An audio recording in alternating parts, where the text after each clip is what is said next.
गिरती बूंदों ने पूरे गांव का माहौल बदल दिया था। रामेश्वर अपने बड़े घर की बालकनी में बैठा था। उसके साथ उसकी पत्नी सुजाता और उनका बेटा आदित्य भी थे। तीनों मिलकर गर्मागर्म चाय और पकोड़ों का आनंद ले रहे थे। बाहर बहता पानी और ठंडी हवा मानो उनके सुख को और बढ़ा रही थी। माँ, देखो ना, बाहर बारिश कितनी तेज हो रही है। आज तो पनीर के पकौड़े बना लो। देखो ना, बारिश में गरम गरम पनीर के पकौड़े खाने का मजा ही कुछ और है। बिल्कुल, आज तो पनीर बनेगा ही। मैं अभी बाजार से ताज़ा पनीर और मसाले ले आती हूँ। ठीक है महारानी, बस आप साथ में थोड़ा हरा धनिया भी ले आना। हरा धनिया पकोड़ों के ऊपर से डालेंगे तो खुशबू दुगनी हो जाएगी और बारिश में पकोड़े खाने का मजा ही आ जाएगा। दूसरी ओर गांव के ही एक कोने में शंकर अपनी पत्नी मीरा और उनकी छोटी बेटी कोमल के साथ किसी तरह खुद को भीगने से बचाने की कोशिश कर रहा था।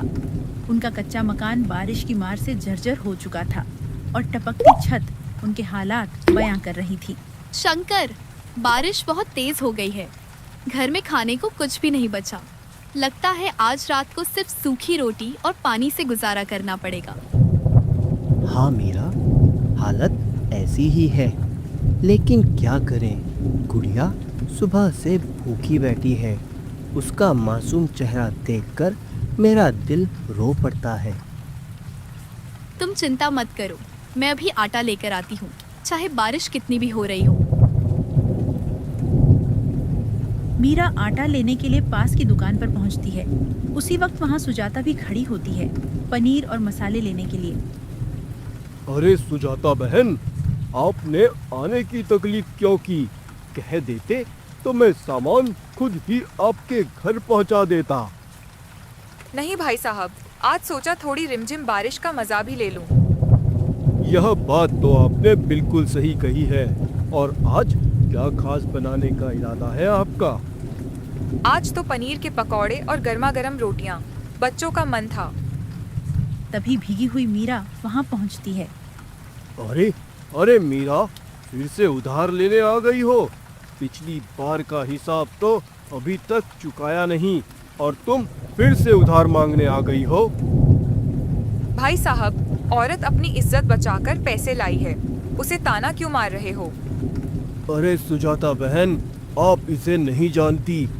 यह बस मुझसे आकर उधार लेती है और जब पैसे देने की बारी आती है तो चुपचाप सर झुकाकर यहाँ से आगे बढ़ जाती है। नहीं भाई साहब, इस बार मैं पैसे लाई हूँ। बच्ची सुबह से भूखी है, घर में आटा नहीं बचा था। गरीब होना गुनाह नहीं है भाई साहब। हम मेहनत करते हैं, झुकते नहीं। तकलीफें बहुत हैं, लेकिन आत्मसम्मान अभी भी जिंदा है। ऊपर वाले से डरना चाहिए, उसकी नज़रों में सब बराबर है, अमीर हो या गरीब। सुजाता चुप हो जाती है और मीरा अपना आटा लेकर लौट जाती है, लेकिन घर लौटकर उसे और बड़ा झटका लगता है। उनकी रसोई पूरी तरह पानी में डूब चुकी थी। बरसात की रात बीत गई, लेकिन शंकर और मीरा की मुश्किलें कम नहीं हुईं। रसोई गीली थी, घर जर्जर हो चुका था और कोमल कई दिनों से ठीक से खाना नहीं खा पा रही थी। मीरा ने शंकर को समझाया कि अब वक्त आ गया है काम की तलाश करने का। शंकर, अब और देर नहीं करनी चाहिए। हालात बद से बदतर हो रहे हैं। घर में खाने को कुछ नहीं बचा, तुम्हें किसी काम पर लगना ही होगा। हाँ मीरा, मैं भी यही सोच रहा हूँ। कल सुबह ही रामेश्वर भाई के पास जाऊंगा। शायद उन्हें मेरी यह हालत देखकर मुझ पर तरस आ जाए।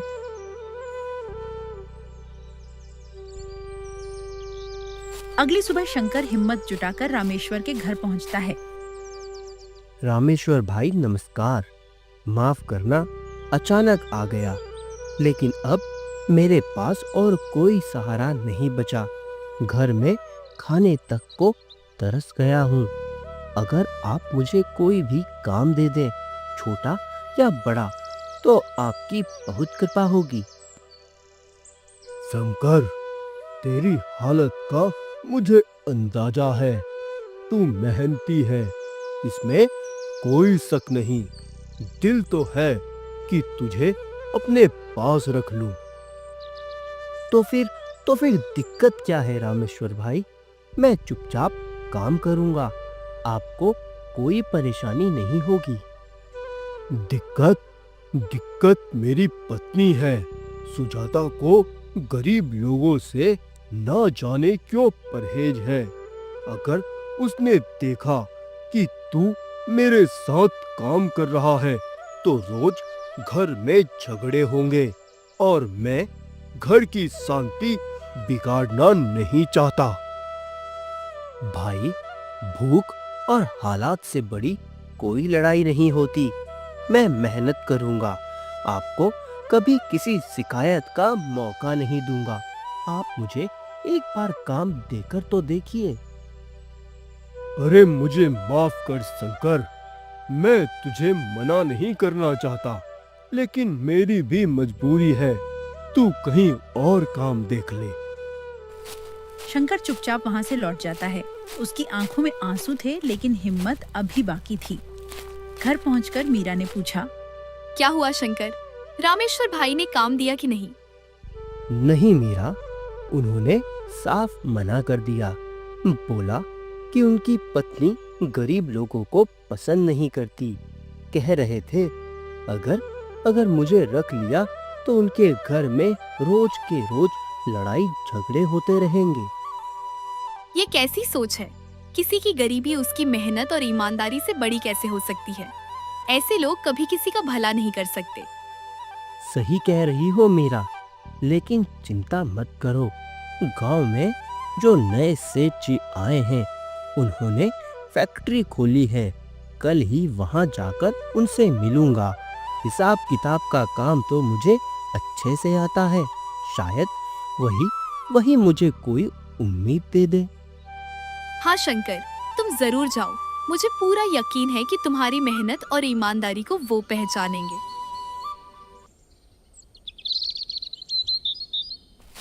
अगली सुबह शंकर नए सेठ की फैक्ट्री पहुंचता है। प्रणाम सेठ जी, मेरा नाम शंकर है। सुना है आपकी फैक्ट्री में कामकाज देखने वाले की जरूरत है। अगर आप मुझे मौका दें तो मैं पूरी ईमानदारी से काम करूंगा। अरे हाँ शंकर, मुझे ऐसे ही एक आदमी की जरूरत है जो मेहनती और ईमानदार हो। बताओ, पहले कहाँ काम किया है तुमने? सेठ जी, मैंने कई सालों तक एक व्यापारी के यहाँ हिसाब किताब और माल का लेखा जोखा संभाला है। काम में कभी काम चोरी नहीं की। आप बस एक मौका दीजिए, मैं आपको निराश नहीं करूंगा।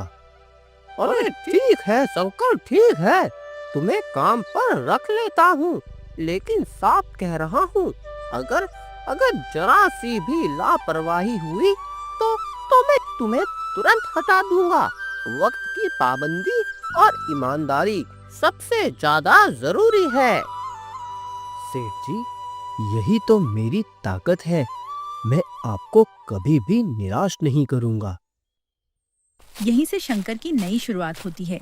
उसकी मेहनत और ईमानदारी की बदौलत फैक्ट्री दिन दुगनी रात चौगुनी तरक्की करने लगती है।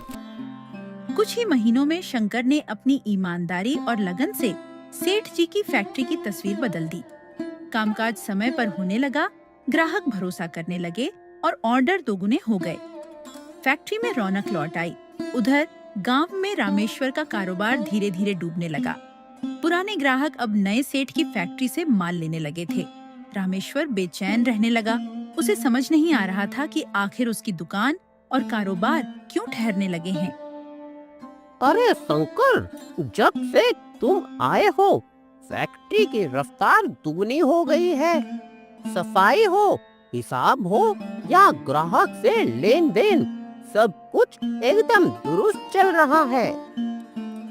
सेठ जी, यह मेरा फर्ज था।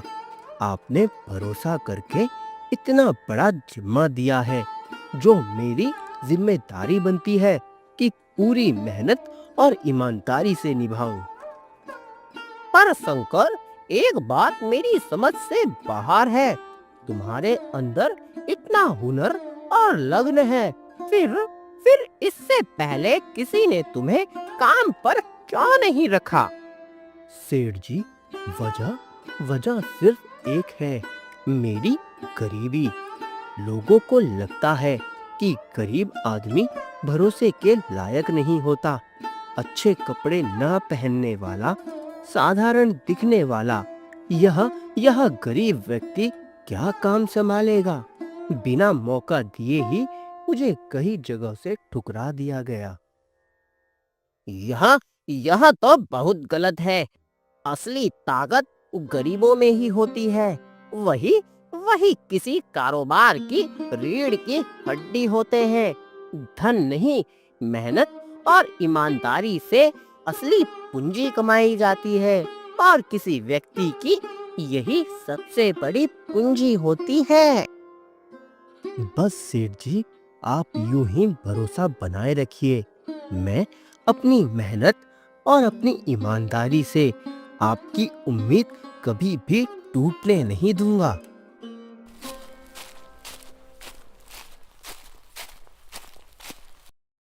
फैक्ट्री की तरक्की की चर्चा पूरे गांव में होने लगी। रामेश्वर बेचैन था। घर में भी सुजाता अक्सर पूछती कि अब कारोबार क्यों नहीं चल रहा। तुम अब कुछ ज्यादा ही परेशान रहने लगे हो। आखिर ऐसा क्या हो गया? यह सब मेरी गलती है सुजाता। जब शंकर हमारे पास काम मांगने आया था, अगर मैं उसे रख लेता तो आज हमारी फैक्ट्री किसी और मुकाम पर होती। लेकिन मैंने उसे सिर्फ उसके गरीब हालत देखकर ठुकरा दिया। पर वो गरीब इतनी जल्दी फैक्ट्री को कैसे आगे बढ़ा सकता है? आज मेरी समझ में आ गया। फैक्ट्री चलाने के लिए डिग्री नहीं, मेहनत और ईमानदारी चाहिए, और ये दोनों बातें शंकर में कूट कूट कर भरी है। लोग उसकी सच्चाई पर भरोसा करते हैं। वो ना मिलावट करता है, ना झूठ बोलता है, इसीलिए ग्राहक उसी के पास जाते हैं। तो अब क्या करोगे?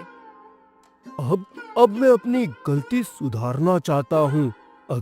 अगर शंकर से माफी मांगनी पड़ी तो वह भी करूँगा। शायद वही मुझे इस हालत से निकाल सके। लेकिन किस्मत अभी और बड़ा इम्तिहान लेने वाली थी। एक रात गांव में भूकंप आया। रामेश्वर का घर हिलने लगा। दीवारों में पहले से दरारें थीं और अब और चौड़ी हो गईं। अब इस घर में रहना ठीक नहीं है। अगली बार अगर भूकंप आया तो ये मकान गिर सकता है। तुम सही कह रही हो, लेकिन सबसे बड़ी मुश्किल तो यह है कि अब हमारे पास जाने को जगह नहीं है। सारा पैसा इसी घर में लगा दिया था और कारोबार भी डूब चुका है। अब तो मेरी समझ में ही नहीं आ रहा है कि मैं क्या करूं। तो अब क्या करेंगे हम? अब हमारा एक ही सहारा है, शंकर। हाँ, हमने उसकी मदद नहीं की थी, लेकिन शायद वो हमारी हालत देखकर मदद कर दे। मुझे भरोसा है, शंकर का दिल बुरा नहीं है।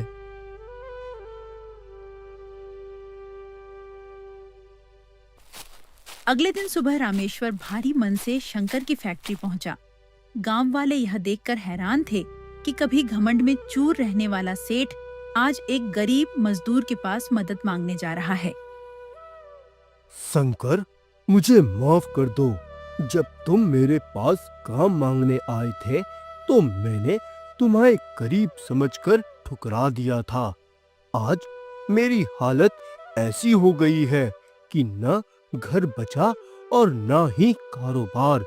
मैं समझ गया हूँ कि इंसान को कभी भी उसकी हालत देखकर नहीं आंकना चाहिए। मुझे माफ कर दो। रामेश्वर जी, आप ऐसा मत कहिए। शायद उस वक्त हालात ही कुछ ऐसे थे, लेकिन अब जब सब ठीक हो गया है तो आप चिंता मत कीजिए। मैं आपकी पूरी सहायता करूंगा। क्या क्या तुम मेरी मदद करोगे, जबकि जबकि मैंने तुम्हें अपमानित किया था? रामेश्वर जी, बुराई का जवाब बुराई से नहीं दिया जाता। इंसानियत का असली मतलब यही है कि जो हमें ठुकराए हम भी उसका सहारा बने। आपने मुझे सबक सिखाया है कि गरीबी कोई अभिशाप नहीं है, बल्कि मेहनत से ही असली दौलत कमाई जाती है। शंकर ने रामेश्वर और उसकी पत्नी सुजाता को अपने घर ले जाकर सहारा दिया। गांव के लोग यह देखकर भावुक हो उठे। फैक्ट्री में दोनों परिवार अब साथ साथ काम करने लगे। हमें माफ कर दो। कभी तुम्हारे घर को देखकर हमें लगता था कि तुम लोग कुछ नहीं कर पाओगे, पर असली इज्जत तो मेहनत और सच्चाई से मिलती है। यह आज समझ आया। बहन, जिंदगी की असली दौलत यही है कि हम एक दूसरे के काम आए। आज तुम हमारे घर आई हो, यही हमारे लिए सम्मान है। बरसात फिर से शुरू हुई थी, लेकिन इस बार हालात बदले हुए थे। जहां पहले एक परिवार के पास सब कुछ था और दूसरे के पास कुछ भी नहीं, वहीं अब दोनों परिवार साथ बैठे थे, एक ही छत के नीचे, गर्म चाय और पकौड़े बांटते हुए। गांव के बुजुर्ग ने यह नजारा देखकर कहा, अरे याद रखो बेटा, अमीरी गरीबी ऊपर वाले के हाथ में है, लेकिन इंसानियत हमारे हाथ में है। पैसा खत्म हो सकता है, मगर अच्छे कर्म कभी खत्म नहीं होते। तो हमेशा अच्छे अच्छे कर्म करो, फल की चिंता मत करो।